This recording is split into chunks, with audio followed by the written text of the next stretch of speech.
نحمده ونصلي على رسوله الكريم اما بعد فاعوذ بالله من الشيطان الرجيم بسم الله الرحمن الرحيم رب اشرح لي صدري ويسر لي امري واحلل عقدة من لساني يفقهوا قولي ربنا لا تؤاخذنا ان نسينا واخطانا۔ حاضرین گرامی قدر، قرآن کا مطلوب انسان کیا ہے، اس حوالے سے ہم قرآن مجید کے بیانات کا مطالعہ کر رہے ہیں، اور اس ضمن میں آج قرآن مجید کی جن آیات کو ہم پڑھیں گے وہ سورہ انعام کی آیت نمبر 151 تا 153۔ سورہ انعام تا سورہ توبہ، یہ جو 4 صورتیں ہیں، یہ قرآن مجید کا اب ایک دوسرا باب ہے، قرآن مجید کی صورتوں کا ایک دوسرا گروپ ہے جس کا آغاز سورہ انعام کے ساتھ ہو رہا ہے۔ پچھلا باب جو سورہ فاتحہ سے لے کر سورہ مائدہ تک تھا، اس کا اگر خلاصہ کیجیے عنوان کے لحاظ سے تو گویا کہ وہ ہدایت کے حاملین حضرت ابراہیم کی اولاد میں سے جو لوگ یہودی تھے، ان کی نسب امامت، جس امامت کے منصب پہ وہ فائز تھے، جس پر وہ اللہ تعالیٰ کی طرف سے مامور کیے گئے تھے، اس نسب کا ازل کیسے ہوا، یعنی کیسے انہیں اس منصب سے برطرف کیا گیا، اس کا بیان تھا۔ اور پھر صحابہ کرام کو، بنی اسماعیل کو، امت مسلمہ کو اس منصب پر فائز کیا گیا، اس کا بیان تھا۔ اور پھر ان کے تزکیہ و تطہیر کا سلسلہ تھا جو اللہ تعالیٰ نے شروع کیا تھا۔ اس باب کے اندر جو موضوع ہے، اصلاً اس کے مخاطب اب یہود نہیں بلکہ مشرکین مکہ ہیں۔ یہ اس باب میں اللہ تعالیٰ اس چیز کو بیان کریں گے کہ یہ جو حضرت ابراہیم علیہ السلام کی اولاد کا دوسرا گروہ تھا، بنی اسماعیل، اس میں سے جو مشرکین تھے، ان کو اللہ تعالیٰ منصب سے، حرم کی تولیت کے منصب سے، حرم کے متولی تھے، حرم کے نگراں تھے، اور جزیرہ نما عرب کے اندر بہرحال یہ صاحب اختیار تھے، صاحب اقتدار تھے۔ ان کو اس منصب سے معزول کیا جا رہا ہے ان کے جرائم کی بنا پر، اور پھر ایک دفعہ پھر صحابہ اکرام کی اس منصب کے اوپر فائز کیا جائے گا، اور ساتھ میں حضرت ابراہیم علیہ السلام کی جو اولاد ہے اس کی جو سزا و جزا رسول اللہ صلی اللہ علیہ وسلم کے زمانے میں برپا ہوئی، اس کے احکام ہے جو اس باب کے اندر دیے گئے ہیں۔ 2 جوڑے ہیں اس کے اندر۔ پہلا جوڑا سورہ انعام اور سورہ اعراف پر مشتمل ہے۔ سورہ اعراف اور سورہ انعام یہ پہلا جوڑا ہے۔ دوسرا جوڑا 2 مدنی سورت پر مشتمل ہے جو کہ سورہ انفال اور سورہ توبہ ہے۔ سورہ انعام اور سورہ اعراف دونوں مکی صورتیں، اور یہ تمام ابواب کے اندر اللہ تعالیٰ کا یہ طریقہ ہے کہ ابتدا میں جو صورتیں آتی ہیں وہ مکی ہوتی ہیں اور پھر مدنی صورتیں ہوتی ہیں۔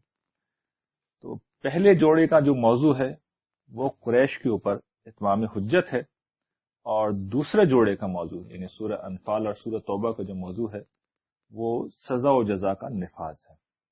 سورہ توبہ میں اس کی تفصیل آئے گی، ہم اس کا مطالعہ وہاں کر لیں گے۔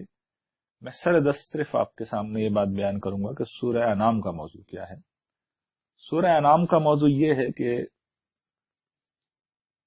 قریش نے جو اپنی ایک خود ساختہ شریعت بنا رکھی تھی، اور اپنے آپ کو وہ حضرت ابراہیم کی اولاد کہتے تھے، ان کی ملت پر کہتے تھے، لیکن اس کے باوجود انہوں نے شرک کو اپنا دین بنا رکھا تھا، اس کی بھرپور طریقے سے تردید کی گئی ہے۔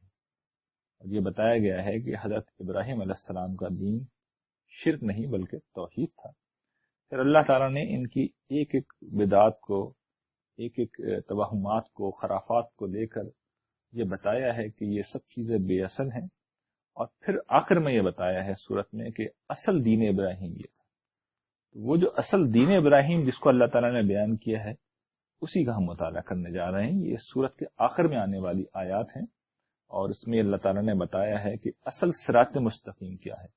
آپ کو یاد ہوگا سورہ فاتحہ جب ہم پڑھتے ہیں تو اس میں جو آیت ہے اہدنا الصراط المستقیم، پروردگار ہمیں صراط مستقیم پہ چلا۔ اور صراط مستقیم کیا ہے؟ یہ جنت کا سیدھا راستہ ہے۔ یہ راستہ سیدھا آپ کو جنت تک پہنچائے گا۔ اس راستے پہ چلنے والوں پر اللہ کی رحمت، اس کا انعام ہوتا ہے۔ یہ جنت کا راستہ ہے۔ وہ راستہ کیا ہے؟ قرآن مجید نے اس بات کو مبہم نہیں چھوڑا، ان آیات میں بالکل کھول کر اللہ تعالیٰ بتا رہے ہیں کہ وہ صراط مستقیم جس پر چلنے سے جنت کا انسان کو ملتی ہے، جس پر چلنے سے اللہ کی نعمت دنیا اور آخرت میں ملتی ہے، وہ صراط مستقیم کیا ہے. تو یہی عنوان بھی ہے، اور ان آیات کا اب ہم مطالعہ کرتے ہیں. ارشاد باری تعالیٰ ہے، قل تعالوا اتل ما حرم ربکم علیکم اللہ تشرکوا بہ شیئا وبالوالدین احسانا. ہمیشہ کی طرح جو احکام کا آغاز ہو رہا ہے وہ شرک کی شناخت سے ہو رہا ہے کہ اللہ تعالیٰ کے سوا کسی کی عبادت نہ کرو. یہ اس بات کو بیان کرنے کا ایک پہلو ہوتا ہے، اور دوسرا یہ کہ اللہ کے ساتھ کسی کو شریک نہ کرو. تو اس دوسرے پہلو سے یہاں پر بات کا آغاز کیا جا رہا ہے کہ اللہ کے ساتھ کسی کو شریک نہ کرو، اور پھر یہ بات کہ والدین کے ساتھ حسن سلوک کرو. ان دو چیزوں کو چونکہ ہم مختلف مقامات پر پہلے بھی کئی دفعہ پڑھ چکے ہیں اور آئندہ بھی بار بار ان کا ذکر آئے گا، اس لیے ان کی بہت زیادہ میں تفصیل نہیں کر رہا. صرف ایک دو چیزیں میں ان کے حوالے سے بیان کرنا چاہتا ہوں. ایک یہ کہ آپ یہ دیکھیے کہ ایک حکم جو دیا جا رہا ہے اس میں کہا گیا ہے کہ اللہ تشرکو، شرک نہ کرو، یعنی منفی نوعیت، سلبی نوعیت کی ایک بات ہے. اور دوسرے میں مثبت انداز میں کہا جا رہا ہے کہ والدین کے ساتھ حسن سلوک کرو. تو یہ اس مجموعے میں منفی انداز سے بھی کچھ چیزوں سے روکا گیا ہے اور مثبت طور پر بھی چیزوں کو بیان کیا گیا ہے. تو یہ اللہ تعالیٰ کا ایک طریقہ ہوتا ہے کہ جب وہ منفی طور پر بیان کرتے ہیں تو مثبت خود بخود شامل ہوتا ہے. یعنی اللہ کے ساتھ کسی کو شریک نہ کرو، اسے ایک مانو، یہ انڈرسٹوڈ ہے. والدین کے ساتھ حسن سلوک کرو، ان کے ساتھ بدسلوکی نہ کرو، یہ انڈرسٹوڈ ہے. تو احکام میں پہلی بات تو یہ سمجھ لیجیے یہ اللہ تعالیٰ کا عام طریقہ ہے. اس میں ایک جو باریک بات کہی جا سکتی ہے کہ جن چیزوں کی شناخت بہت زیادہ واضح کرنے مقصود ہوتی ہے، جن کی تردید بھرپور طریقے پہ کرنی مقصود ہوتی ہے، جن کا رواج بہت عام ہوتا ہے، اس میں قرآن مجید روکتا ہے. اور جو چیز بالعموم لوگ مان رہے ہوتے ہیں لیکن اس پہ بہت زیادہ توجہ نہیں ہوتی، تو اس کے لیے قرآن مجید مثبت انداز اختیار کرتا ہے. اچھا، تفصیل میں نے عرض کیا کہ میں نہیں کروں گا اس لیے کہ وقت کم ہے اور بہت ساری چیزیں آج ہم اس جگہ پر پڑھیں گے. ایک بس میں شرک کے حوالے سے ایک آیت آپ کی خدمت میں رکھوں گا جو میرے خیال میں کافی ہے. اللہ تعالیٰ سورہ نساء میں ارشاد فرماتے ہیں کہ ان اللہ لا یغفر ان یشرک بہ ویغفر ما دون ذلک لمن یشاء. اللہ تعالیٰ بس شرک ہی کو معاف نہیں کریں گے، بس اس بات ہی کو معاف نہیں کریں گے کہ اس کے ساتھ شریک کیا جائے. اس کے علاوہ جس گناہ کو وہ چاہیں گے اور جس شخص کے لیے چاہیں گے وہ معاف کر دیں گے. یہ آپ اندازہ کیجئے کہ کتنی بڑی بات ہے. معافی کی کوئی امید اللہ تعالیٰ نے نہیں دلائی ہے. جو شخص اللہ تعالیٰ کے ساتھ کسی کو شریک کرے گا تو جو جرم اتنا شدید ہو اس کی تعویل کی کوشش بھی نہیں کرنی چاہیے. وہ تو دور سے ہی آدمی کو بھاگ جانا چاہیے، اس کے کہیں آثار بھی نظر آ رہے ہیں. اور جو والدین کے ساتھ حسن سلوک ہے اس پہ بھی ہم نے بڑی تفصیل کی ہے.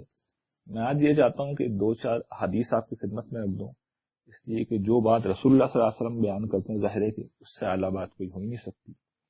آپ ماں کے متعلق بارہا آپ نے یہ حدیث سنی ہوگی کہ جنت ماں کے قدموں تلے ہے.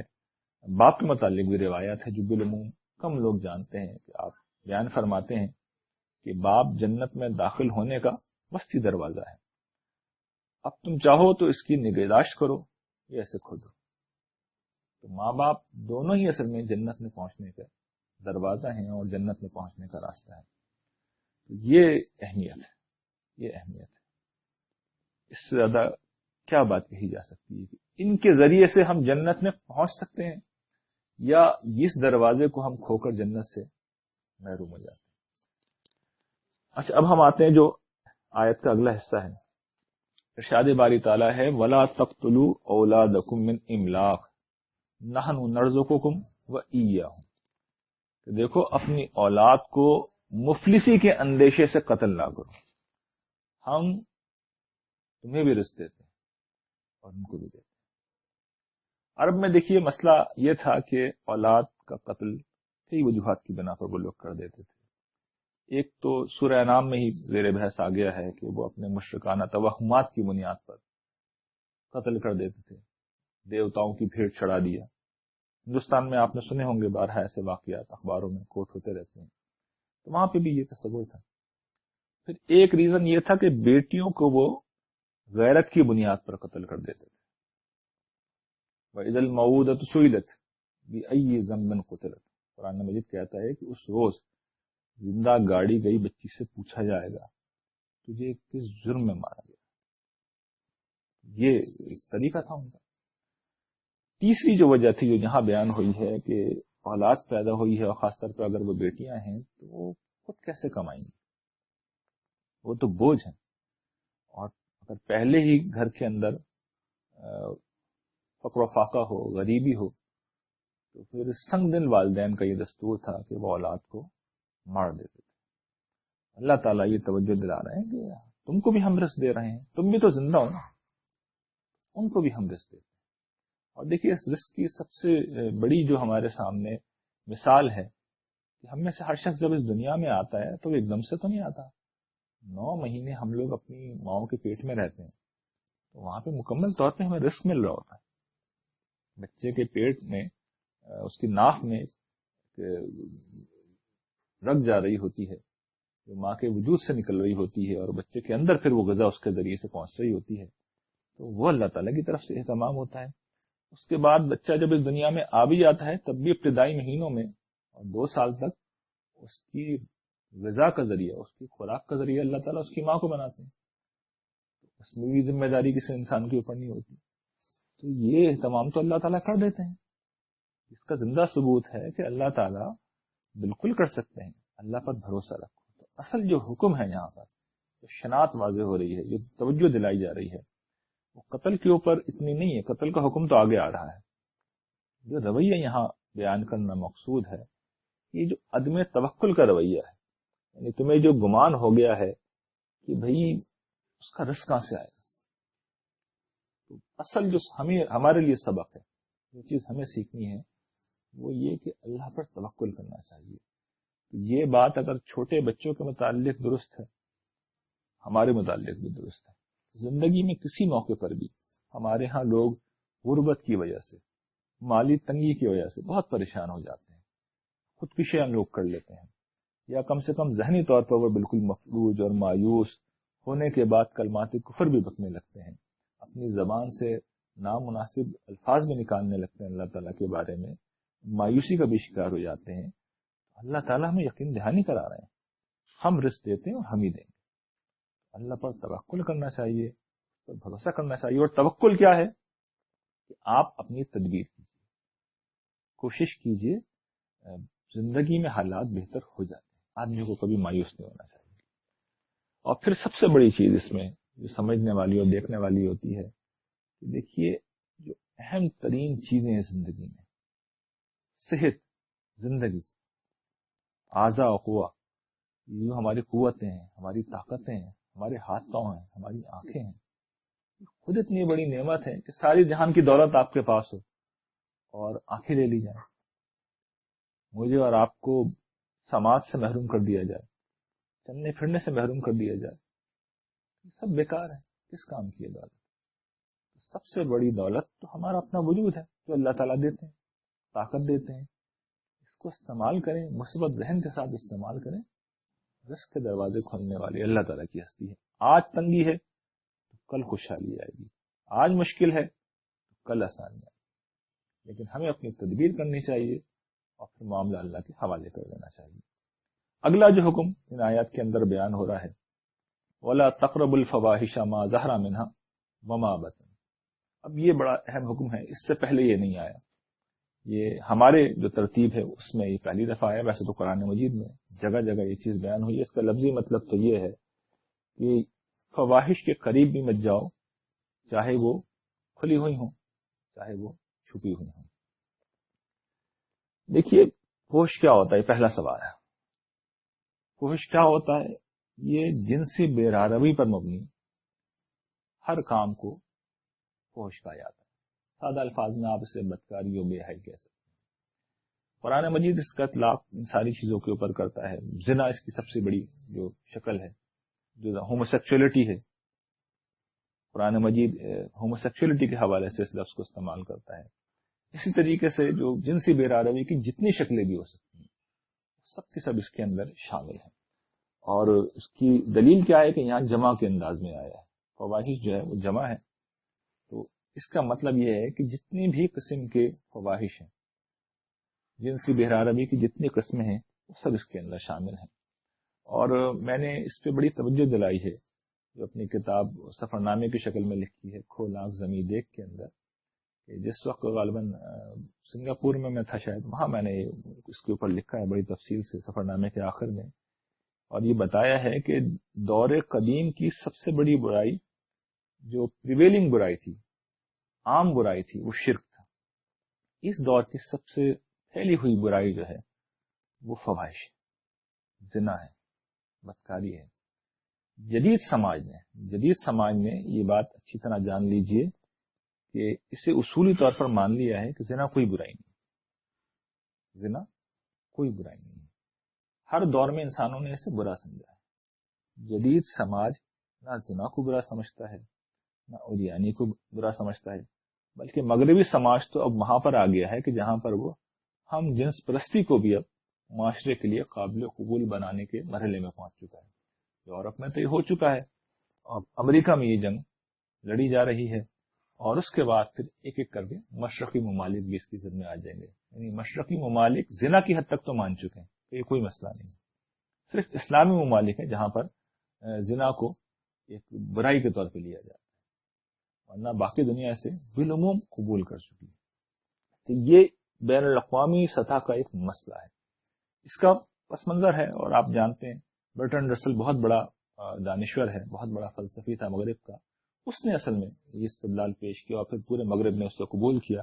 گرچہ اس سے پہلے فرائڈ کا کام اس کے پس پش موجود ہے. فرائڈ سے لے کر برٹرنڈ رسل تک ایک جنگ تھی جو لڑی گئی، اور جس میں آخر میں یہ بتایا گیا کہ یہ انسانوں کا بنیادی حق بھی ہے. اور برٹرنڈ رسل نے یہ واضح کیا کہ بھئی آپ 30-35 سال کی عمر میں شادی کے قابل ہوتے ہیں، انڈسٹریل ایج میں پہنچ جب ہم انسانیت آ گئی ہے. جنسی ضروریات یا دائیات جو ہیں وہ 14-15 سال کی عمر میں پیدا ہو جاتے ہیں. تو 15 سال تک نوجوان کیا کریں؟ تو یہ استدلال اتنا سالڈ تھا کہ معاشرے نے مان لیا. اور یہ جو 19ویں صدی کا یورپ کا سماج تھا یہ بدلا، اور 20ویں صدی میں اس صورتحال کو قبول کر لیا گیا. اور اس کے نتیجے میں پھر پوری دنیا کے اندر یہ عمومی طور پر قابل قبول چیز بن گئی ہے. قرآن مجید کے نزدیک نہیں ہے، دین ابراہیمی میں نہیں ہے، نبیوں کے دین میں یہ نہیں ہے، اللہ کے دین میں یہ نہیں ہے. وہاں تو اللہ تعالیٰ کیا کہتے ہیں کہ اس کے قریب بھی مت جاؤ. قریب جانے سے کیوں روکا ہے؟ کہ دیکھیے یہ تعلق ایک مقناطیس ہوتا ہے. ایک خاص دائرے میں اگر آپ پہنچ جائیں تو پھر کوئی بہت بڑا آدمی ہی ہوگا جو اس سے بچ سکتا ہے. عام انسانوں کی بس کی بات نہیں ہوتی. اس دائرے کے قریب اگر آپ پہنچ گئے تو جس طرح مقناطیس کے دائرے میں آپ پہنچ جائیں تو اس کے بعد پھر وہ ہر جو میٹل ہوتا ہے اس کو کھینچ لیتا ہے. تو یہی معاملہ اس کا بھی ہے. تو اللہ تعالیٰ نے اس کے قریب جانے سے بھی روکا ہے. اور قریب جانے کی دیکھیے پہلے زمانے میں تو صرف ایک ہی شکل ہوتی تھی کہ لوگ بازاروں میں یا ویسے ملتے تھے، وہاں کے اسباب ہوتے تھے. تو میڈیا ہے، فلم انڈسٹری ہے، ٹیلی ویژن ہے، انٹرنیٹ ہے، بلکہ یہ سب کچھ جو ہے اب اسمارٹ فون کی شکل میں موبائل پہ آ گیا ہے. اور موبائل ہم نے اپنے بچوں کے ہاتھ میں دے دی. اور یعنی اس درجے کی پرائیویسی ہے کہ جب ہم طالب علم تھے تو اس درجے میں بھی خیر بڑی پرائیویسی ہوتی تھی کہ ایک شخص اپنے کمرے میں بیٹھ کے انٹرنیٹ یوز کر رہا ہے. اب تو موبائل ہے، اسمارٹ فون لے کے آپ کہیں پہ بھی موجود ہیں، اور ساری دنیا کی غلاظت سمجھے کہ چند کی اسٹروک کے اوپر آپ کی پہنچ میں. اور ہم نے یہ سب کچھ اپنے بچوں کے حوالے کر دیا. تو یہ چیز ایسی ہے کہ اس پہ ہمیں توجہ دینی چاہیے، خاص طور پہ والدین کو، کہ وہ اپنے بچوں کو دیکھیں کہ وہ کیا کر رہے ہیں. کیا ضروری ہے کہ ہر بچے کے پاس موبائل ہو؟ کیا ضروری ہے کہ بچوں کی انٹرنیٹ ایکسس ہو؟ اپنی نگرانی میں یہ کام کرانے چاہیے، اور ساتھ میں بتانا چاہیے کہ دیکھیے ہماری اقدار یہ ہے، ہمارے ہاں یہ چیز ایک برائی ہے. اور پھر یہ بتانا چاہیے کہ اس کے قریب بھی نہیں جانا چاہیے. یہ اللہ تعالیٰ کا حکم ہے. اس کے کچھ احکام کو اللہ تعالیٰ نے اپنی شریعت کا پھر حصہ بنایا ہے. یعنی یہ اصل حکم یہاں پہ ہے سورہ نور میں پھر جو احکام ہیں، جو خواتین کو حکم دیے گئے ہیں، مردوں کو حکم دیے گئے ہیں کہ اپنی نگاہوں کو بچا کے رکھیں، ہم نے آیت پیچھے پڑی بھی ہے، اور اپنی جو ہے وہ صنف جذبات کو قابو میں رکھیں۔ تو خواتین کو کچھ اضافی احکام دیے گئے ہیں کہ اپنی سینے کی جو اوڑھنیاں ہیں اس سے سینے کو اچھی طرح ڈھانپ لیں، یہ کہ اپنی زینتوں کی نمائش نہ کریں۔ تو یہ اصل میں اللہ تعالیٰ نے پھر کچھ چیزوں کی قریب لے جانے والی کچھ چیزوں کے معاملے میں باقاعدہ قانون سازی کی ہے۔ شریعت انشاءاللہ پڑھیں گے تو تفصیل سے ہم وہاں پہ دیکھیں گے، اور روکا ہی ہے، اس سے روکا ہے، اس کے قریب جانے سے روکا ہے۔ لیکن اسی سے پھر یہ سمجھ لیجیے اللہ تعالیٰ نے اس آزمائش کو ختم نہیں کیا ہے، یہ آزمائش اپنی جگہ موجود ہے۔ یعنی یہ نہیں کہا ہے کہ دنیا میں مرد عورت کبھی نہیں ملیں گے، وہ تو ملیں گے اور ملتے رہیں گے، اس لیے کہ دنیا میں سب لوگ ساتھ ہی رہتے ہیں، لیکن ہمیں توجہ دلائی ہے کہ ہم محتاط رہیں، ہم اپنی اصلاح کریں۔ اور پھر سب سے بڑی چیز جو آخر میں کہی گئی ہے، ما ظہر منہا وما بطن۔ دیکھیے دونوں اس میں معاملے ہوتے ہیں، ایک تو یہ کہ فواحش اعلانیہ بھی ہوتے ہیں، چھپکے بھی ہوتے ہیں، جیسے ہوتا تھا پہلے زمانے میں، ابھی بھی ہوتا ہے کہ بدکاری کی طرف لوگ جاتے تھے، مل کے بھی جاتے تھے، اور تنہا تنہا بھی جا رہے ہیں، چھپ کے بھی جا رہے ہیں، باہر گئے ہیں، کسی بیرون ملک گئے ہوئے ہیں، وہاں کوئی دیکھنے والا نہیں ہے، نہ خاندان ہے، نہ دوست ہیں، نہ احباب ہیں، کسی بیرون ملک گئے ہیں، وہاں پر آپ یا میں ہم گئے اور ہم اس برائی میں مبتلا ہو گئے، تو یہ گویا کہ چھپ کے ہم نے کام کیا۔ اعلانیہ یہ ہے کہ ہمیں کسی کو پرواہ نہیں، ایک مطلب اس کا یہ ہے۔ دوسرا یہ کہ ہم اپنے دل کے اندر بھی بہت سے معاملات کرتے ہیں، کسی کے علم میں نہیں آ رہے ہوتے، اور ایک یہ ہوتا ہے کہ ہم سب کے سامنے اعلانیہ کر رہے ہوتے ہیں، ہمارے ظاہر میں بھی آ رہے ہوتے ہیں۔ اس پہلو سے بھی معاملے کو دیکھنا چاہیے کہ یہ برائی ہمارے اعضاء و جوارح کی شکل میں بھی ظہور پذیر ہوتی ہے، ہمارے دل سے بھی داخل ہوتی ہے۔ دونوں پہلوؤں سے اللہ تعالیٰ نے توجہ دلائی ہے۔ تو یہ حکم تھا جو پہلی دفعہ آیا تھا، اس کی آج میں نے اس کی تفصیل کی ہے۔ اگلی جو بات اللہ تعالیٰ کہتے ہیں، وَلَا تَقْتُلُوا النَّفْسَ الَّتِي حَرَّمَ اللَّهُ إِلَّا بِالْحَقِّ ذَلِكُمْ وَصَّاكُمْ بِهِ لَعَلَّكُمْ تَعْقِلُونَ۔ اور پھر یہ کہ اللہ تعالیٰ کہتے ہیں کہ دیکھو کسی جان کو جسے اللہ نے حرام ٹھہرایا ہو اس کو قتل مت کرو، الا یہ سوائے اس کے کہ اللہ تعالیٰ کو کوئی حق ہے۔ اللہ تعالیٰ کا حق کیا ہے؟ جس کو اس نے جائز کیا ہے، قصاص، مثال کے طور پر جان کا بدلہ جان، یا یہ فساد فی الارض، اس کی بھی سزا موت ہے۔ اس میں اور کئی چیزیں ہیں جو شامل ہیں، لیکن اصل قرآن مجید میں یہی احکام ہے جن کے تحت کسی کی جان لی جا سکتی، اس کے علاوہ جان نہیں لی جا سکتی۔ اور پھر اللہ تعالیٰ کہتے ہیں کہ یہ چیزیں ہیں جن کی تمہیں وصیت کی جا رہی ہے تاکہ تم غور و فکر سے کام لو۔ اور یہ توجہ میں دلا رہا ہوں کہ دیکھیے دین اپنے احکام دے کر دعوت غور و فکر دے رہا ہے، اس لیے کہ دین کے احکام جتنے بھی ہیں ان کی بنیاد دو ہی چیزوں پہ ہے، عقل پہ ہے، فطرت پہ۔ تو یہاں عقل کا ذکر کیا ہے، تم دیکھ لو ساری معقول باتیں، اس میں کون سی ایسی بات ہے جو سمجھ میں نہ آنے والی نہ ہو؟ ہر چیز بالکل معقول ہے۔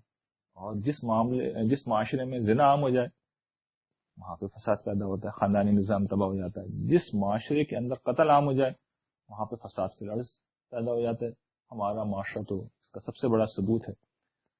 یہ جو حکم ہے انسانی جان کو قتل نہ کرو، یہ سمجھیے کہ تین بڑے جو جرائم ہیں ان میں سے جو ناقابل معافی ہیں، جن پہ ابدی جہنم کی وعید سنائی گئی اور جن کی معافی حاصل کرنا کوئی آسان کام نہیں ہے، سنگین ترین جرائم، ان کی سزائیں اتنی سخت بیان ہوئی ہیں کہ آپ اندازہ نہیں کر سکتے۔ ظاہر کہ اس وقت موقع نہیں ہے میرے پاس، لیکن میں صرف توجہ دلا رہا ہوں کہ یہ جو تین احکام ہیں جن کے اوپر ابدی جہنم کی وعید دی گئی ہے، اور شرک کے بعد سب سے بڑا گناہ ہے کسی انسانی جان کو قتل کرنا۔ اور عام طور پہ اس کی وجہ کیا ہوتی ہے؟ غصہ، نفرت، انتقام۔ لیکن ہمارے ہاں جو سانحہ ہو گیا ہے کہ سیاسی عصبیت کی بنیاد پر یا مذہبی عصبیت کی بنیاد پر جان لینا لوگوں نے جائز کر دیا ہے، اور بہت سے لوگ تو ایسے ہیں بدقسمتی سے جو مذہبی بنیادوں پر اس سب کی تعویل کرتے ہیں۔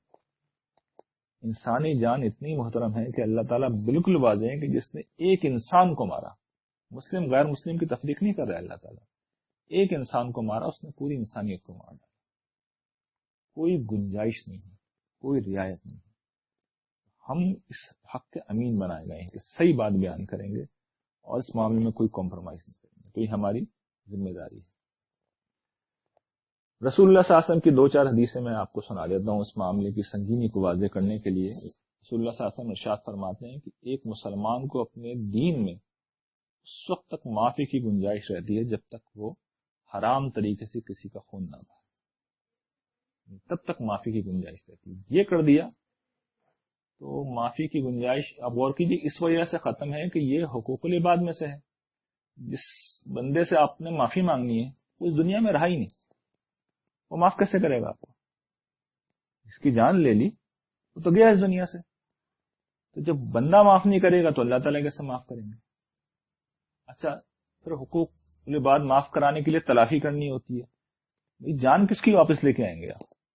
اس کی آپ تلافی نہیں کر سکتے. آپ اپنی جان دے دیں تب بھی تلافی نہیں ہو سکتی. تو یہ رسول اللہ صلی اللہ علیہ وسلم کے ارشاد کا مفہوم ہے جو آپ نے اس پہلو سے توجہ دلائی ہے. شرک میں تو آپ اللہ کے قدموں میں جا کے گر جائیں اور وہ دیگر غلطی ہو گئی معاف کر دیں، اللہ تعالیٰ کہیں گے بھی معاف کر دیا. یہاں تو آپ جا کے گر بھی جائیں اللہ کے قدموں میں، تو ان 2 سوالوں کا کیا جواب دیں گے؟ بالکل مایوس تو نہیں کر رہا میں، یعنی اللہ تعالیٰ فیصلہ کریں گے. کوئی شخص واقعی سنسیئر ہے، توبہ کر رہا ہے، کر لیں گے اللہ تعالیٰ فیصلہ جو انہیں کرنا ہے.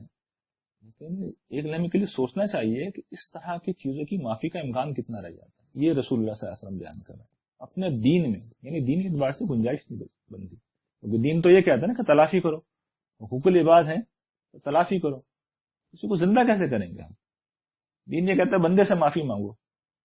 بھائی وہ زندہ ہوگا تو معافی مانگیں گے نا، تو امکان نہیں تھا. یہ بہت سادہ سی بات. پھر رسول اللہ صلی اللہ علیہ وسلم اس کی شناخت کو دوسرے طریقے سے بیان کرتے ہیں. فرماتے ہیں کہ قیامت کے دن سب سے پہلے خون ناحق کے فیصلے کیے جائیں گے. بخاری مسلم دونوں میں روایت ہے. سارے جھگڑے بعد میں طے ہوں گے، پہلے لے کے آؤ اس شخص کو جس نے کسی کو مارا. سب سے پہلے فیصلے کا مطلب یہ سب سے پہلے اٹھا کے انہیں جہنم میں پھینکا جائے گا. اور آخری چیز آپ کے سامنے میں عرض کرتا ہوں کہ آپ فرماتے ہیں کہ مسلمان کو گالی دینا گناہ ہے اور اس سے قتل کرنے کے لیے لڑنا کفر ہے. کفر جیسا سنگین جرم.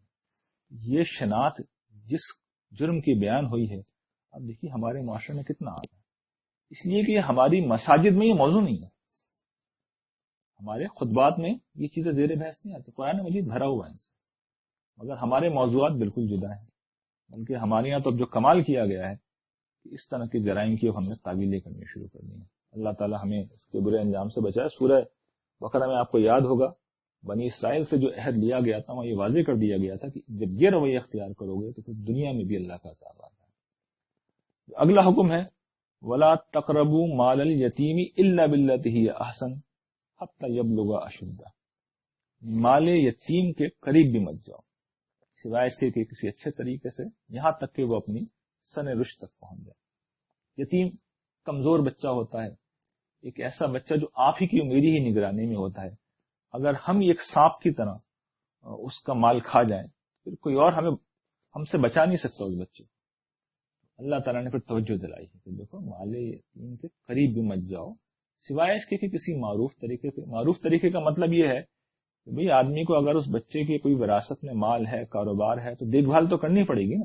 تو اگر ہم خود غریب ہیں تو ہم اس حق خدمت کے عوض کچھ پیسے لے سکتے ہیں. اس خدمت کے عوض اپنی ضروریات کے پیسے لے سکتے ہیں کہ میں ایک سروس دے رہا ہوں، وہ بھی اگر خود غریب ہے. اور اگر خود اللہ نے فضل کر رکھا ہے تو وہ بھی نہیں لینا چاہیے. تو یتیموں کے معاملے میں اس درجے میں محتاط رہنا چاہیے. رسول اللہ صلی اللہ علیہ وسلم نے اسی لیے 7 ہلاک کرنے والے چیزیں، 7 مہلکات میں سے ایک اس کو بھی بیان کیا. یتیم کے مال کو کھانا، صحیح بخاری کی روایت ہے، جس شخص نے یہ کام کیا وہ ہلاک ہو جائے گا. اس کا سبب یہ ہے کہ یہ حرام کی بدترین شکلوں میں سے ایک شکل ہے. اچھا، اس کے بعد جو اگلی چیز بیان ہو رہی ہے اور وہ بڑی اہم ہے، فرمایا کہ وَأَوْفُوا الْكَيْلَ وَالْمِيزَانَ بِالْقِسْطِ لَا نُكَلِّفُ نَفْسًا إِلَّا وُسْعَهَا. فرماتے ہیں اللہ تعالیٰ کہ یہ جو ناپ تول کے معاملات ہیں، ناپ تول کے معاملات میں اللہ تعالیٰ کہتے ہیں کہ جب تم ناپ تول کرو تو پورا کرو انصاف کے ساتھ. اور پھر یہ فرمایا کہ ہم کسی کو اس کی وسعت سے زیادہ بوجھ نہیں ڈالتے. قوم شعیب کو آپ کو پتا ہے ناپ تول میں ڈنڈی مارنا ان کا کام تھا. تو ان کے جرائم میں بڑی نمایاں طور پر قرآن مجید نے اس کو بیان کیا ہے. اور ہمارے ہاں تو غالباً یہ جرم جس بڑے پیمانے پہ ہوتا ہے ہمارے معاشرے میں جس بڑے پیمانے پہ یہ جرم ہوتا ہے دنیا میں شاید کم ہی ہوگا. یعنی اس کی ساری شکلیں ہمارے یہاں موجود ہیں. تولنے میں ڈنڈی ہم مارتے ہیں. پیٹرول آپ بھروانے جائیں آپ کو 1 لیٹر کے پیسے لیں گے اور 10 لیٹر کے پیسے لیں گے اور 9 لیٹر ڈالیں گے. اسی طریقے سے ملاوٹ اس کی ایک شکل ہے.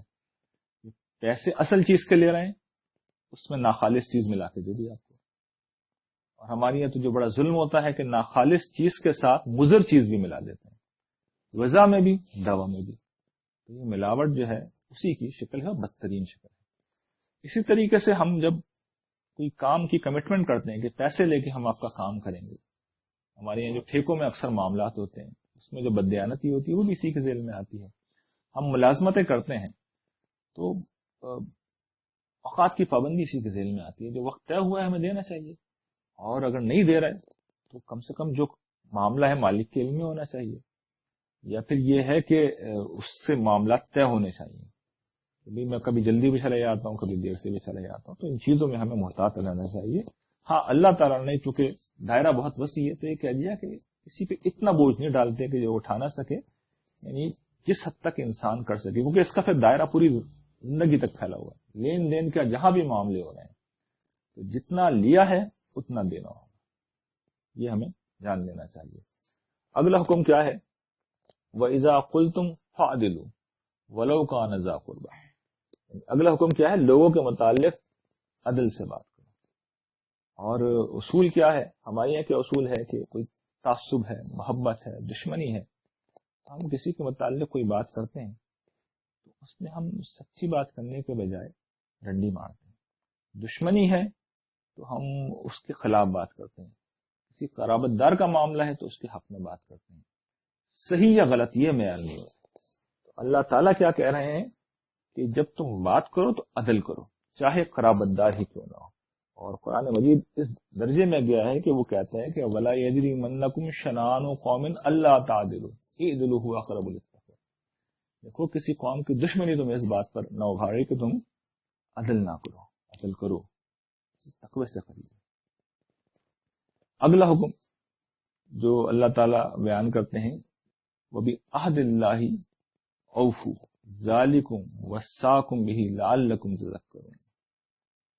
اللہ تعالیٰ ارشاد فرماتے ہیں وَبِعَهْدِ اللَّهِ أَوْفُوا, اللہ کے عہد کو پورا کرو. اللہ کے عہد کو پورا کرنے سے کیا مراد ہے؟ وہ عہد جو ہم نے اللہ سے باندھا ہو, وہ عہد جو ہم نے اللہ کا نام لے کے کسی سے باندھا ہو. اس پہ بھی چونکہ بہت بار بار بات ہوگی تو اس لیے وقت بھی کم ہے, اس کو میں سرسری طور پر بس بیان کر رہا ہوں. یہ جگہ جگہ آئے گا, اس کی بڑی اہمیت ہے, پہلے بھی آ چکا ہے, آئندہ بھی آئے گا. اور پھر جو آخری چیز یہاں پہ بیان کی گئی ہے کہ وہ اَنَّ هَٰذَا صِرَاطِ مُسْتَقِیمًا, دیکھو یہ جو میرا راستہ ہے سیدھا راستہ ہے, یہ صراط مستقیم ہے. فَاتَّبِعُوهُ, اس کی پیروی کرو. یہ جو صراط مستقیم کی بات ہوئی تھی یہ صراط مستقیم ہے. وَلَا تَتَّبِعُوا السُّبُلَ, اور اس سے ہٹ کر یہ دوسری پگڈنڈیاں ہیں, دوسرے راستے ہیں, ان پر نہ چلو. فَتَفَرَّقَ بِكُمْ عَنْ سَبِيلِهِ, یہ جو پگڈنڈیاں ہیں تمہیں اس سیدھے راستے سے بھٹکا دیں گی. ذَلِكُمْ وَصَّاكُمْ بِهِ لَعَلَّكُمْ تَتَّقُونَ, اللہ تعالیٰ تمہیں اس کی وصیت کرتے ہیں تاکہ تم اللہ کی پکڑ سے بچو. یہ جو صراط مستقیم ہے, یہ جو احکام ہے, یہی اصل میں وہ چیز ہے جس کا مطالبہ اللہ تعالیٰ نے ہم سے کیا ہے. اسی کی پیروی لازمی ہے. شریعت اسی لیے دی جاتی ہے, اور یہی وہ دعا ہے جو ہم اللہ تعالیٰ سے مانگتے ہیں, اہدنا الصراط المستقیم. تو یہ رسول اللہ صلی اللہ علیہ وسلم کے ذریعے سے بیان کر دیا گیا کہ صراط مستقیم یہ ہے. اور یہ جب صورت آگے چل کے 2-4 آیات بات ختم ہوتی ہے تو وہاں پر اللہ تعالیٰ بالکل صاف بیان کر دیتے ہیں حضور سے کہ اے نبی سکھائیے, قل اننی ہدانی ربی الی صراط مستقیم, قل اننی ہدانی ربی الی صراط مستقیم دینا قیما ملت ابراہیم حنیفا وما کان من المشرکین. میرے رب نے مجھے ہدایت دے دی ہے صراط مستقیم کی طرف. صراط مستقیم کیا ہے؟ سیدھا دین, ابراہیم علیہ السلام کے طریقے پہ ہے, جو کہ مشرکوں میں سے نہ. بالکل بات واضح ہو گئی کہ دین ابراہیمی کی یہ تعلیمات ہیں, اس صراط مستقیم ہے. رسول اللہ صلی اللہ علیہ وسلم کی رہنمائی اسی طرف کی گئی ہے, اسی کی پیروی کا حکم دیا گیا ہے. اور نجات اگر ہے تو اسی میں مضمر ہے۔ وآخر دعوانا ان الحمد للہ رب العالمین۔